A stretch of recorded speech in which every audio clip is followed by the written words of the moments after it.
வணக்கம் மோவின். வணக்கம் ஜெகன். இன்றைக்கு என்ன செய்திகள்? இன்றைக்கு முக்கியமாக பல செய்திகள். உதயநிதி ஸ்டாலின் கைது, அது முக்கியம் இல்ல. அடுத்ததாக முக்கியமான செய்தி, தமிழ் பேசும் கட்சிகள் ஜனாதிபதியை சந்தித்து இருக்கிறார்கள். அது மட்டும் இல்லாமல் இந்த வெள்ளை அனர்த்தம் சம்பந்தமாக நிறைய பிரச்சனைகள் நாட்டில் ஏற்பட்டு கொண்டிருக்கின்றது. குறிப்பாக கண்டி நூறலிய மாவட்டங்களில் மீண்டும் மண் சரிவு எச்சரிக்கை விடுவிக்கப்பட்டிருக்கிறது. குறிப்பாக டிட்வா புயலால் பாதிக்கப்பட்ட பிரதேசங்கள் இருக்கு தானே, அந்த பிரதேசத்தில் இருக்கின்ற மக்கள் மிகவும் அவதானத்துடன் இருக்க வேண்டிய ஒரு கட்டாயத்தில் தள்ளப்பட்டிருக்கிறார்கள். குறிப்பாக மீண்டுமே மண் சரிவு எச்சரிக்கை விடுவிக்கப்பட்டிருக்கிறது. மக்கள் கிட்டத்தட்ட பலிகளும் அதிகரிச்சிருக்கு இல்லையா? கிட்டத்தட்ட 6 நபர்கள் உயிரிழந்திருக்கிறார்கள். ஒரு நபர் வெள்ளத்தினால் அடித்து செல்லப்பட்டிருக்கிறார். அவருடைய நிலைமை என்ன என்று இன்னும் வடிவாக தகவல் வரையில. டிட்வாவும் இப்படி ஒரு ஆரம்ப நிலையில தான் வந்தது இல்லையா? அது எதிர்பாரா சூழ்நிலை தான். ஆனால் இந்த இடத்துல இன்னொரு முக்கியமான விடயம் என்று பார்த்தால், டிட்வா புயல் மூட்டம் மக்களுடைய வீடுகள் புனரமைப்பதற்கு நிதிகள் ஒதுக்கப்பட்டது பில்லியன் கணக்குல. இன்னுமே முறையாக சென்றடையல என்ற ஒரு விடயம் காணப்படுது.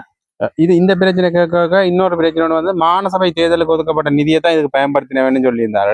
அது ஜேபியினுடைய கட்சியினுடைய பொதுச் செயலாளர் சொல்லியிருந்தார். அதற்கு பிறகு அரசாங்க தரப்புல இல்ல எங்கள்ட்ட நிதி எல்லாம் இருக்கு என்ற மாதிரி எல்லாம் சொல்லியிருக்கேன். நாங்க நன்கொடையா வந்த நிதியை தான் பயன்படுத்தினாங்க, இதை எடுக்கல என்ற மாதிரி சொல்லியிருந்தார்கள். அப்படி மாறுபட்ட கதைகள் இருக்கு. அது தொடர்பானதான் இந்த தமிழ் பேசும் கட்சிகளுடைய கதைகள் இருக்கு. அங்கே 6 தமிழ் பேசும் கட்சிகள் ஒரு மீட்டிங், அது ஏற்கனவே பேசப்பட்டது. அந்த மீட்டிங் சந்திப்பு என்று பேசப்பட்டது. நேற்றைய தினம் நிகழ்ந்திருந்தது. அதுபோல எதிர்கட்சி தலைவர் சந்திப்பு, அதுபோல இந்தியாவுடைய முக்கிய பிரமுகர்களையும் சந்திக்க இருக்கின்றார். எப்படியான சந்திப்புகள்லாம் இன்றைய தினம் நடைபெற இருக்கின்றது. இது நேற்றைய தினம் நடைபெற்றது ஜனாதிபதியோட சந்திப்பு. அதுல ஜனாதிபதி எல்லாத்துக்குமே உறுதிமொழி வழங்கியிருக்க, நாங்க செய்வோம். தொடர் கதை என்ற ஒரு விமர்சனம் இந்த சமூக ஊடகங்களை பதிக்கப்பட்டுள்ளது. ஏதேனும் இந்த சந்திப்பு ஒரு ஜனநாயக ரீதியிலான 2 பக்கம் நேராக ஆளும் தரப்பும் சிறுபான்மை கட்சிகளை பிரதிநிதிப்படுத்துற கட்சிகளும் இணைந்து சந்திப்புக்கு போயிருக்கு. இந்த இடத்துல ஏதேனும் முக்கியமாக சிறுபான்மையின மக்கள், தமிழ் மக்கள் சந்தோஷப்படுற மாதிரி கதைகள் அறிக்கைகள் 13,000 வீடு கட்டி தர போறாரு. ஏற்கனவே சொல்லப்பட்ட கதை முதலே பேசப்பட்ட விடயங்கள் 13,000 வீடு. அது இப்ப இதுல பேசியிருக்க, அதை முன்னுக்கு போட்டு 13,000 வீடு கட்டுவோம் முன்னுக்கு போட்டு மிச்சம் எல்லாத்தையும் பின்னுக்கு போட்டு அப்படி ஒரு அடுத்த அந்த புதிய அரசியலமைப்பு தொடர்பாக ஒன்று சொல்லியிருக்கிறேன். இந்த 72, 78 அரசியலமைப்பு எல்லாம் ஒரு தலைப்பட்சமான அரசியலமைப்பு, ஒரு சாரார் மட்டும்தான் இதை செஞ்சது. நாங்க இனி கொண்டு வரப்போற அரசியலமைப்பு என்னன்னா மக்கள் அபிப்பிராயம் அல்லது மக்களுடைய ஒப்பந்தமா தான் இருக்க போகுது. அதை அவசரப்பட்டு கொண்டுலாம நாங்க நாள் தேவைதானே, கால தாமதம் ஏற்படும், ஆனால் நாங்க சொன்ன மாதிரி வந்தே சேரும் என்ற மாதிரி சொல்லியிருக்காங்க. நாங்கள் அதையும் கொஞ்சம் பார்க்கணும். நிறைய இப்ப ஒரு வீடு கட்டுறாலும் இப்ப மட்டுமே பேசப்படுறது. கடந்த காலத்திலேயும் நாங்கள் அரசியல் யாப்பு கொண்டு வர போறோம், மக்களுடைய அபிப்பிராயம் அது இதெல்லாம் சட்ட ஏற்பாடுகள் இருக்கு, கால தாமதம் ஏற்படும், ஆனால் கொண்டு வருவோம். பழைய விடயம் தான், அது பழைய கதை தான். இப்ப என்ன பிரச்சனை மொயின்ராஜ், இப்ப நான் உங்கள்கிட்ட ஒரு 1,00,000 ரூபாய் காசு தந்துட்டேன், சரியா? எப்ப தந்த நான் 2009ஆம் ஆண்டு பிறகு உங்கள்ட்ட தந்துட்டேன். நான் இது ஆட்ட முதலாத இந்த காசு கொடுத்தான்னா உங்களோட அப்பாட்ட கொடுத்தேன். உங்களோட அப்பாட்ட கேட்டு உங்களோட அப்பா தரையில்லை, சரியா? பிறகு உங்களோட அண்ணாட்ட கேட்டோன்னு கொஞ்ச நாளா தரையில்லை. இப்ப நான் உங்கள்ட்ட கேட்டோன்னு நீங்களும் தரையில்லை, ஆனா நீங்க தருவீங்கன்னு உறுதிமொழி அளிச்சிருக்கீங்க. அப்பயாவது 6 வருஷம் 27, 28 தந்துருவேன் நீங்க உறுதிமொழி. அந்த உறுதிமொழியை நம்பிக்கொண்டு நான் இந்த குடும்பத்தை சொல்றேன். அப்படியே மொவின்ராஜ் தந்துருவான், இந்த அப்பா தரையில அண்ணா தரையில இப்படி மொவின்ராஜ் தந்துருவான் என்று சொல்றேன். அப்ப அதே மாதிரி ஒரு கதையா இது போய் கொண்டிருக்கும் கேள்வி ஒன்று இருக்கு இல்லையா? சரியா, இடையில இந்த குடும்பத்தை எழுத்து அடுத்தது பாப்போம். அடுத்தது அந்த காணி விடுவிப்பு சார்ந்த விடயங்களும் பேசப்பட்டிருக்கோம். காணி விடுவிப்பை முற்றாக நாங்கள் எல்லா காணியும் விடுவிப்போம். இப்ப நாங்க தேர்தல் விஞ்ஞாபனத்துல என்ன சொன்னோமோ அதை நாங்கள் கட்டாயம் செய்வோம் என்ற விஷயத்த சொல்லி அவர்களுடைய கட்சியை சார்ந்த ஒரு அமைச்சர் தான் அண்மையில பாராளுமன்றத்துல தெரிவித்திருந்தார்கள். என்ன, ராணுவ தேவைகளுக்கு அல்லது நாட்டினுடைய பாதுகாப்புக்கு சில காணிகள் தேவைப்படுகிறது, அதுகளை எடுத்து வைத்து விட்டுதான் மீதி காணிகளை விடுவிப்போம் என்ற மாதிரி சொல்லியிருந்தார். இதுக்காக பெருமளவிலான பாதுகாப்பு வடகிழக்குல என்ற ஒரு கேள்வி எழுது. இப்ப பாதுகாப்புன்னு நீங்க எல்லா இடம் போட்டீங்கன்னா தென்னிலங்கை பிறப்பிலையும் போடுங்க எல்லா பாதுகாப்பையும். யுத்தம் முடிஞ்சிட்டேன்னு சொல்றீங்க, ஒருத்தர் அவர்களை இல்லாமல் ஆக்கிட்டோம்னு சொல்றீங்க. அப்ப எதற்காக இவ்வளவு ராணுவத்தினர் குவிக்கப்பட்டிருக்கிறார்கள் வடகிழக்குல என்ற ஒரு கேள்வி இருக்கு தானே. சார், இந்த ராணுவ பிரசன்னம் இப்ப இருக்குத்தான். குறிப்பிட்ட இடங்கள்ல மட்டும் ராணுவ பிரசன்னம் இருக்குன்னா பரவாயில்ல. பலாலிக்கு நாங்கள் எங்க போனாலும் விடுவிக்கப்பட்ட வீதியில இருந்து இந்த ராணுவ பிரசன்னம் அதிகமா இருக்கு, ராணுவ குடியிருப்புகள் இருக்கு. அப்ப அதே இதுல அங்க விவசாயம் கூட செய்கிறார்கள். ஒரு இது விவசாயம் செஞ்சா அதை அவர்களை முன்னாலே விற்க எப்படி இருக்கு பைத்த பத்தி எரியுதுன்ற அம்மா சொல்றாரு. அப்ப இது என்ன மாதிரியான ஒரு பேசுவொல்லா, என்ன மாதிரியான ஒரு நிலைப்பாடா வருதுன்றா, பழைய கட்டடங்கள் இருக்குதானே, குளந்தூர் மேலையில கட்டப்பட்ட கட்டமா இருக்கட்டும், தையிட்டியில கட்டப்பட்ட சட்டவிரோத விகாரியா இருக்கட்டும், இதெல்லாம் திருகோணமலையில இப்ப கட்டப்பட இருக்கின்ற ஒரு கட்டடமா இருக்கட்டும், இது எல்லாத்தையும் நாங்க என்ன சொல்றோம், இந்த கட்டிட ஏற்கனவே சொன்னப்பட்ட இந்த கட்டிடங்கள் சார்ந்த விஷயங்களை நாங்க நீக்குவோம் அல்லது அந்த காணிய மக்கள்கிட்ட ஒப்படைப்போம் சொல்லிட்டோம். ஆனா இப்பயே புதுசா நீங்க சொன்ன மாதிரி திருகோணமலையில ஒரு கட்டம் வரப்போகுது, அத மருத்துவமனை, ராணுவ மருத்துவமனை வரப்போகுது.